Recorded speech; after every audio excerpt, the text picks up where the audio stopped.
So you can't jump to impact without being a faithful steward. I got to realize that there are so many people, they want their life to be a blessing to others.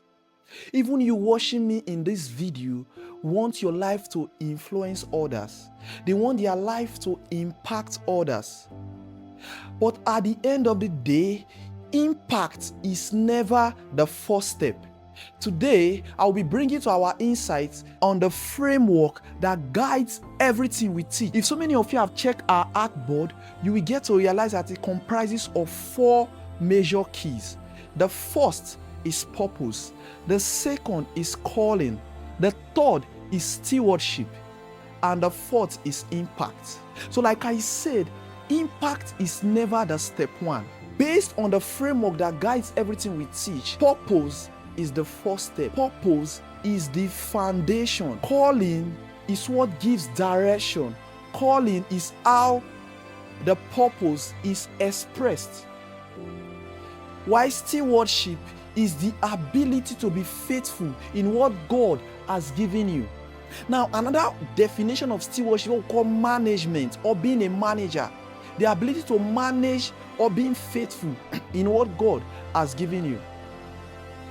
Why impact is as a result of obedience for being a faithful steward.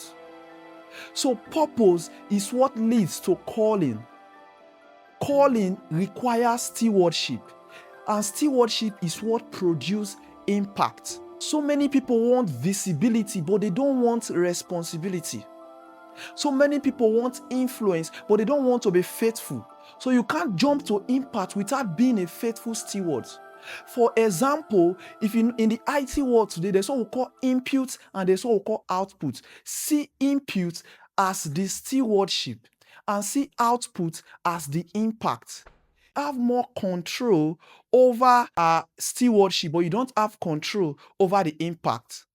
So for example, if you collect a mango seed today, you will go to realize that when you plant the mango seed under the earth, within 5 to 10 years, it will be able to produce fruit. Now, the reason why I say you don't have control over the impact is as you don't have control over how the time frame on how the mango tree will produce fruit. So you are responsible for being a good steward, while God is responsible for the result. While the mango tree is buried under the earth, you just have to wait. You have to wait for nature to take its course. So at the end of the day, impact is not what is assigned to you, but impact is a trust for being a faithful steward. Core message that you are to learn today is that while impact is the result, you need to be faithful in what God has given you now for you to be able to produce impact. We are going to elaborate more on this in our next episode. See clearly and live purposefully. Thank you.